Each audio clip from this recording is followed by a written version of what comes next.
আমরা প্রায়শই শুনি বাবার বাড়িতে মেয়ে রাজকন্যা, শ্বশুর বাড়িতে দাসী। কথাটা শুনতে যতটা সহজ লাগে বাস্তবে ততটাই জটিল। সত্যি কি মেয়েরা বাবার বাড়িতে রাজকন্যা থাকে, নাকি শুধু এটি একটি আবেগতাড়িত ভাবনা যা বাস্তবতার মুখোমুখি হলে ম্লান হয়ে যায়? এতটুকু অন্তত বলতে পারি, আপনার অভিজ্ঞতা স্বল্প, এখনও বাস্তবতা দেখেননি। এজন্য বাবার বাড়িটা আপনার কাছে রাজপ্রাসাদ।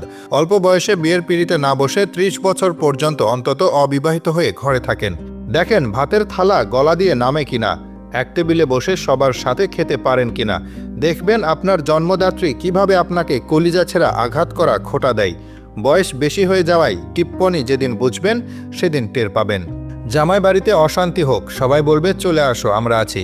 ২ দিন পর বাপের হোটেলে খেয়ে দেখেন গলা টেনেও সেই ভাত পেট অবধি নিতে পারবে না। আপনি যাদের আদরের কন্যা, আপনার সেই কিং বাবা আর কুইন মা উঠতে বসতে কিভাবে খোঁটা দেয়। আর যদি ভাইয়ের হোটেলে খান, ওটা ভাত না রে ভাই, যেন নিমপাতা।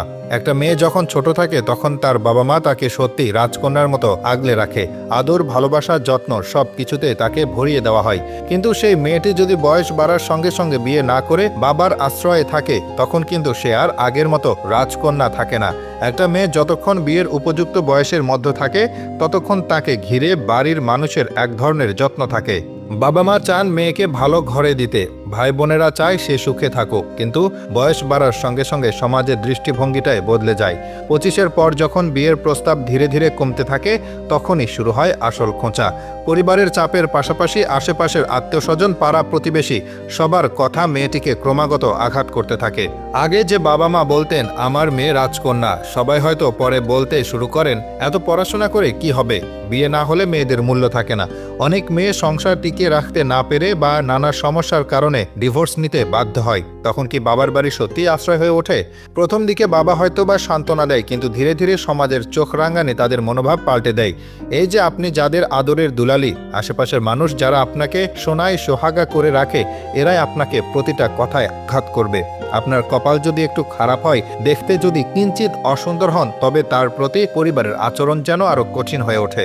এই মেয়েদের জীবন তখন বিষাদে ভরে যায়। পরিবার হয়তো বলে তোমাকে তো অনেক কষ্টে মানুষ করেছি, এখন তুমিই আমাদের বোঝা হয়ে গেলে। সমাজ থেকে শুরু করে ঘরের মানুষ পর্যন্ত ক্রমাগত অপমান করে। যারা বলে বাবার বাড়িতে রাজকন্যা, তারা হয়তো এখনো বাস্তবতার নির্মম রূপ দেখেনি। একসময় বাবার বাড়ির মায়া কেটে যায়, মানুষের মনোভাব বদলে যায়, আর সমাজের চাপ মেয়েদের শ্বাসরুদ্ধ করে তোলে। তাই সুখী সংসার পাওয়াটাই সবচেয়ে বড় আশীর্বাদ। যাদের জীবনে শান্তি আছে তারা অন্যদের দুর্ভাগ্য নিয়ে হাসি ঠাট্টা না করে তাদের কষ্ট বোঝার চেষ্টা করুন।